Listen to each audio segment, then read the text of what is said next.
नमस्कार प्रिय साथियों और आत्मीय मित्रों, 24 नवंबर सुबह 4:36 पर ग्रह कुल के गुरु देवगुरु बृहस्पति मीन राशि में मार्गी अवस्था में आने जा रहे हैं। गुरु का मार्गी होना जहां 5 राशियों के लिए आशातीत रूप से जीवन में खुशियों के नए द्वार खोलेगा, उन्हें उन्नति और समृद्धि प्रदान करेगा, वहीं 6 ऐसी भी राशियां हैं जो इस गति परिवर्तन के कारण जीवन में नई चुनौतियों का सामना करेंगे। उनके जीवन में कुछ नई दिक्कतें आ सकती हैं। आइए क्रम से जानते हैं कि प्रत्येक व्यक्ति के जीवन में गुरु का मार्गी होना क्या कुछ परिवर्तन लेकर के आ रहा है। किंतु उससे पूर्व मैं पंडित आशीष वत्स जी की एक भविष्यवाणी का जिक्र आपसे करना चाहूँगा, उसके विषय में कुछ आपसे चर्चा करना चाहूँगा। साथियों, भी पिछले महीने यानी अक्टूबर माह में पंडित जी ने एक भविष्यवाणी की थी भूकंप के संदर्भ में। कुछ ग्रह गोचरीय परिस्थितियों का विश्लेषण करके उन्होंने बताया था कि आने वाले नवंबर माह में विशेषकर एशिया महाद्वीप में कोई तगड़ा भूकंप किसी देश में आ सकता है, जिससे जान माल की हानि बड़े स्तर पे होगी। तो साथियों, इंडोनेशिया में जैसा आप सबने न्यूज़ में देखा है कि भूकंप आया है और बड़े स्तर पे जान माल की हानि हुई है। सबसे पहले तो मैं प्रभु से प्रार्थना करता हूँ कि जो भी दिवंगत आत्माएं हैं उनको भगवान अपने श्री चरणों में स्थान दें और उनके परिजनों को ये दुख सहने की शक्ति प्रदान करें। इस समय आप लोग सावधान रहिएगा, क्योंकि अक्टूबर और नवंबर का जो महीना रहेगा इसमें देखिए कोई भूकंप वगैरह आ सकता है, कोई सुसुप्त ज्वालामुखी या कोई ज्वालामुखी वगैरह फट सकता है। साथ ही साथ दर्शकों कोई जो है मतलब भूकंप इंडिया में भी आ सकता है, एशियन महाद्वीप में भी आएगा ही आएगा। तो भूकंप को लेकर के बड़ी प्रेडिक्शन से भूकंप आएगा, कोई सुनामी टाइप की आ सकती है। तो इन सब चीज़ों से आपको अभी तैयार रहना पड़ेगा। तो साथियों, ये हो गई भविष्यवाणी की बात। अब चलिए आगे बढ़ते हैं और जानते हैं कि गुरु का मार्गी होना आपके जीवन पर क्या प्रभाव डालेगा। सिंह राशि के साथियों, गुरु 8वें भाव में मार्गी हो रहे हैं, इसलिए आपके पेशेवर प्रयासों को परिणाम की प्राप्ति होगी।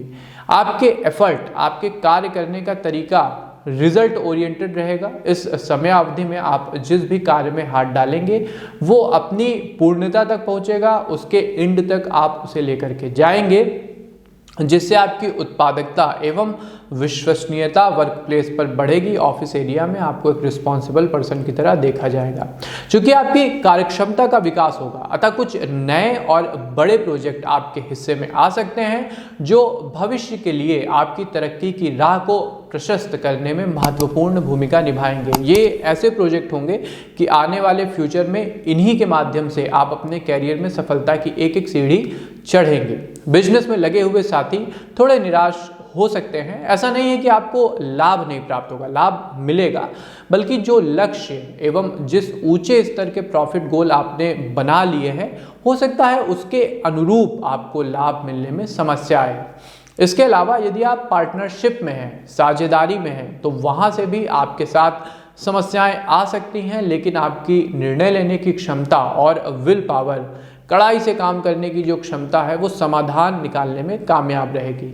आर्थिक संदर्भ में अपने खर्चों को लेकर आपको सावधान रहना होगा, अन्यथा भौतिक भोगों पर अनियंत्रित खर्च की आदत आपके लिए तंगी की स्थिति ला सकती है।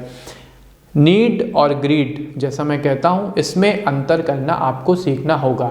स्वास्थ्य के संदर्भ में अपनी गर्दन और बैकबोन का विशेष ध्यान रखिएगा। ठंड से आपको ज़्यादा से ज़्यादा सावधान रहना है।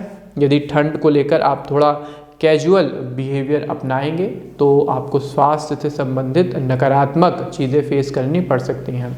तो ये था साथियों गुरु के मार्गी होने का पूरा परिणाम। मीन राशि में देवगुरु बृहस्पति मार्गी होंगे। एक एक पॉइंट पर, एक एक राशि पर हमने बात की। अब आते हैं अपने कार्यक्रम के सबसे आवश्यक पड़ाव यानी उपाय में। तो इस समयावधि में कौन से ऐसे उपाय हैं जो समस्त राशि वाले करके अपने जीवन को अधिक से अधिक प्रभावी व शुभ बना सकते हैं। सबसे पहले बृहस्पतिवार के दिन जो रामबाण उपाय है वो है विष्णु सहस्त्र नाम का पाठ। सुबह उठिए, पूजा पाठ करिए और भगवान नारायण का ध्यान करते हुए आपको विष्णु सहस्त्र नाम का पाठ करना होगा। इसके अलावा दूसरा रामबाण उपाय सभी राशि वालों को करना है, डेली करना है। भोजन करने से पूर्व गौ माता के लिए एक रोटी और गुड़ का भोग निकालें और उनको खिलाने के बाद ही अपना भोजन ग्रहण करें। यदि आप ऐसा करते हैं तो जीवन में सुख समृद्धि बढ़ेगी। तीसरा रामबाण उपाय, आपको गुरु कवच का नित्य दिन पाठ करना होगा। चौथा रामबाण उपाय साथियों, कनक धरा स्रोत का पाठ यदि आप प्रत्येक गुरुवार को करते हैं संध्या पूजन के समय और लक्ष्मी माता को गुड़ की बनी हुई खीर का भोग लगाते हैं तो जीवन में शुभता बढ़ेगी और सबसे प्रमुख आपको एक स्थायी लक्ष्मी की प्राप्ति होगी। इसके अलावा गुरुवार को यदि आप व्रत करते हैं तो नो डाउट आपके जीवन में शुभता का विकास होगा।